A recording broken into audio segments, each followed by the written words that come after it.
Undercover CEO orders a sandwich in his own shop. Can't believe what he hears behind him.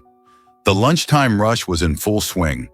Customers lined up inside Carter's Subs, placing orders, tapping their feet impatiently, and waiting for their meals.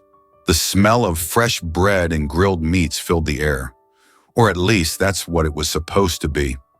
A middle-aged man in a worn-out hoodie, jeans, and a cap stepped forward in line, blending in like any other customer. He studied the menu overhead before finally saying, "Turkey Club, please." As he reached into his pocket for his wallet, he overheard something behind him that made his stomach turn. "Just use the old turkey," one employee muttered. "If we throw it away, the manager's gonna yell at us." "But it expired last week," another voice whispered hesitantly. "Then drown it in mustard so they don't taste it.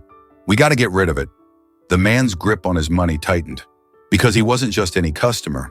He was Daniel Carter, the CEO of Carter's Subs, the very franchise he was standing in, and he was here undercover to expose the truth. Before we dive in, if you love real stories about undercover CEOs exposing the truth, make sure to hit that subscribe button. We have more eye-opening episodes coming soon. Daniel Carter, a proud native of Philadelphia, had spent decades building Carter's Subs from a single storefront to a nationwide sandwich empire. What started as a humble dream, a little deli serving freshly made sandwiches in his hometown, soon became a multi-million-dollar chain with over 200 locations across the United States. His focus was on quality, high-end ingredients, fair pricing, and a commitment to offering customers the best sandwiches they could get. Daniel had worked his way up from the kitchen to the boardroom. He prided himself on knowing every corner of his business, from the bread ovens to the front counter. But lately, his passion for his company had been shaken. Customer complaints had started piling up. Overcharging, complaints about expired ingredients, poor customer service, and employees who were indifferent to the company's values. These issues kept showing up in the reports on his desk, but Daniel had always trusted his managers to handle things. Something didn't feel right. His gut told him that somewhere in the company, something was slipping. Instead of sending a team of investigators, Daniel decided to take matters into his own hands. He ditched his suit and tie, donned old clothes, and visited one of his shops as an ordinary customer. What he was witnessing now was far worse than he imagined. Daniel stepped forward and ordered his sandwich. "Turkey Club, please," he said, keeping his voice casual. Jenny, the young cashier, barely glanced at him. $12.99, she said, her voice flat, not even trying to make eye contact. Daniel frowned. "The menu says $9.99. Jenny hesitated for a moment, glancing nervously at the manager, Tom, who was busy wiping down the counter. Her voice dropped, trying to make it sound casual. "Oh yeah, we raised the prices recently. It's not updated on the menu yet." Lies. Daniel's eyes narrowed, but he kept his cool. "I'll pay with cash." He handed her a $20 bill, watching as she slid it into the register. As Jenny returned the change, Daniel noticed something odd. She was pocketing a few extra dollars, quickly shoving the remaining change into the register with a forced smile. Daniel took his sandwich, but his stomach churned. Every step felt heavier as he made his way to a corner booth, trying to stay out of sight. His mind raced. He unwrapped the sandwich slowly, praying he was wrong. But as he took the first bite, everything inside him froze. The turkey tasted sour, rubbery, and wrong. Daniel's heart skipped a beat. Something was terribly off. He lifted the top slice of bread and immediately saw the problem. The meat was discolored, slimy, expired. His stomach turned, not from the food but from the realization. How many customers had eaten this without knowing? How many had gotten sick? This wasn't just bad business, it was dangerous. As Daniel struggled to digest the sickening truth, his gaze shifted back to the counter. Tom and Jenny were talking quietly, but not quietly enough. Daniel could hear their conversation clearly, their words making his blood boil. Jenny leaned over the counter, her voice low but unmistakably greedy. "Tom, I was looking at the books last night. We've been at this for months now. These little overcharges are adding up, and it's working. If we keep doing this, we're making a killing." Tom leaned back, grinning like a predator. "Yeah, it's been good, and we've kept it under the radar. Nobody suspects anything."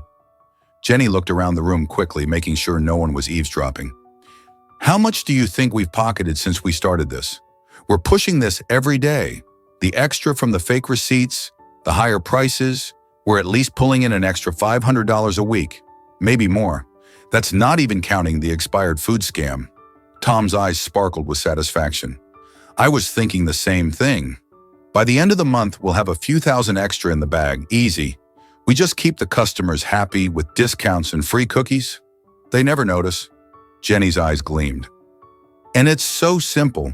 We just charge them more, give them the fake receipt, and when they complain, we make it right with a discount or some free junk. They think they're getting a deal, but we're the ones laughing all the way to the bank. Tom chuckled, but the sound was low, filled with self-satisfaction. Exactly. And the best part? The management's not even looking close enough to catch us. A few extra dollars here and there. No one will notice. Jenny's eyes flickered with a cold excitement. I've been thinking about how much we can really get away with. I'm telling you, Tom, this is just the beginning. The food's barely costing us anything, and we're selling it like it's gourmet. I know we've been using expired stuff, but no one's complained. Hell, some of them even come back for more.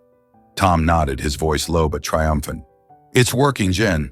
Just keep pushing the prices. We make them pay more, and they'll never question it. And as long as the boss doesn't come around, we can keep this going for months. It's a perfect racket. Daniel clenched his fists under the table, his jaw tightening. Months. For months, these two had been running this scam right under his nose.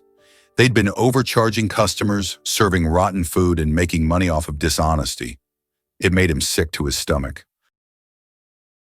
Enough was enough. Daniel stood up abruptly, his chair scraping harshly against the floor, the sound echoing through the quiet restaurant like a gunshot. Tom and Jenny snapped around, startled, their faces draining of color as the reality of the situation hit them. Enough! Daniel's voice rang out, calm yet filled with a quiet fury that rattled the room. Tom froze for a split second, his heart dropping as he recognized the voice. He hadn't seen Daniel enter, but the cold command in his tone was unmistakable. His stomach twisted as the weight of the truth hit him. Daniel's eyes, icy and unforgiving, never left Tom's as he slowly walked toward the counter, each step deliberate, each step like a hammer driving down on the truth they had been hiding for months. I'm Daniel Carter, he said, his words deliberate and heavy, like a judge passing sentence. CEO of Carter's Subs. Jenny's eyes widened, a surge of panic flooding through her as she realized who was standing before them. She froze, the color draining from her face, her body trembling with guilt and fear. Tom's expression twisted from shock to panic. He stammered, struggling to find words. Well, wait, I didn't mean... Daniel's gaze pierced him like a blade. I heard everything. His voice was calm, but every syllable carried the weight of a broken trust. I know about the overcharging, the fake receipts, and the expired food. And I know this hasn't just been happening today. This has been going on for months. Tom stumbled back, his body unconsciously trying to retreat from the cold truth that now surrounded him. His hands raised defensively, but there was no escaping it. His voice faltered, desperate. It's not like that, Daniel. We were just trying to... Daniel stepped forward, his presence overpowering, his eyes burning with the intensity of a man who had been betrayed. No, he said, his voice low but sharp, like the crack of a whip. You've been stealing from my customers. You've been robbing them blind while pretending to offer them a quality meal. Jenny's knees felt weak beneath her. She swallowed hard, trying to hold back the tears. She was shaking, guilt washing over her like a tidal wave, and her voice was barely above a whisper. I didn't know it was getting this bad. I didn't think it would go this far. Daniel's gaze softened, but only slightly. The anger still burned in his eyes, but beneath it was a sense of deep disappointment. It's too late for apologies, he said, his voice heavy with regret. The damage is done. He turned his attention back to Tom, his words like a sentence being handed down. You're fired. Now. Tom's face twisted in disbelief. His mouth opened and closed as though trying to grasp the reality of what was happening. What? You can't... Get out, Daniel snapped, his voice cutting through the air like a final judgment. And don't come back. For a moment, time seemed to stop. Tom stood frozen, his mind racing, trying to come up with something, anything to change Daniel's mind. But there was no escape. Daniel's eyes told him everything. There was no room left for negotiation. Jenny, her face pale and crumpled with shame, stepped back as Daniel's gaze shifted to her. She knew her time was running out as well. Daniel studied her for a long moment. Unlike Tom, she wasn't defiant. She looked remorseful, small, scared. "Jenny," he said, his voice softer now. "Why did you do it?" Tears welled in her eyes. I got caught up in it. Tom said everyone did it, that it was just part of business. At first it was just a little. I didn't think it mattered. But then it kept going, and I was scared to stop. She wiped her face, her hands shaking. "I know I don't deserve another chance." Daniel sighed, running a hand through his hair. He had seen many people take the wrong path, but the ones who truly regretted it were rare. "No, you don't," he admitted, "but I believe in second chances, for those who actually want to change." Jenny's head snapped up in disbelief. You're not firing me." "That depends," Daniel said firmly. "If you want to stay, you're going to earn back every bit of trust you lost. That means no more excuses, no more looking the other way. You're going to help me fix this store. Every customer who was overcharged, we're refunding them. Every bad practice, we're exposing it. And Tom, you're going to help me make sure there's never another Tom here again." Jenny swallowed, her heart pounding. "I swear, I'll do anything to fix this." Daniel nodded. "Then prove it." Tom scoffed from the door. "Unbelievable," he muttered, shaking his head before storming out into the night. Jenny took a shaky breath and turned to Daniel. "Where do we start?" Daniel gave her a small, knowing nod. "With honesty, always." By the next morning, the wheels of change were already in motion. The moment Daniel stepped into the restaurant, he felt the weight of responsibility pressing down on him. This wasn't just about fixing policies. It was about restoring everything his company stood for. Before the doors even opened, he called an emergency staff meeting. Employees gathered, their faces tense with uncertainty. They had heard what happened. Some were nervous, some were ashamed, and some were just waiting to see if Daniel truly meant business. He didn't waste time. "Let me be clear," he said, his voice steady but firm.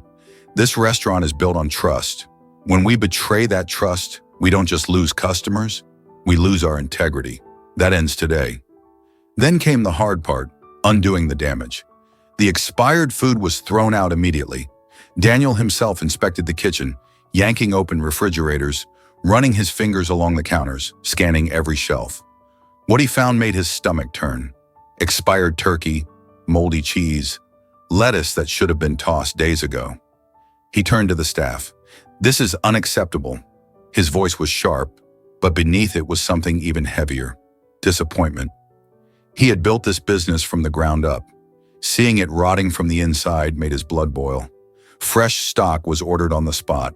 Suppliers were called. Deliveries were expedited. By the end of the morning, the kitchen was stocked with quality ingredients, the kind his customers deserved. Then came the menu. No more hidden price hikes, no more excuses. Daniel took a marker and personally crossed out the inflated prices, replacing them with honest numbers. When they reopened, customers would see the truth, not lies printed on a menu. Finally, there was Jenny. She stood before him, hands clasped, eyes full of regret. She had already made her choice, to stay and make things right. Daniel studied her carefully before speaking. "I don't believe in throwing people away, but I do believe in accountability." Jenny swallowed hard, nodding. "I understand.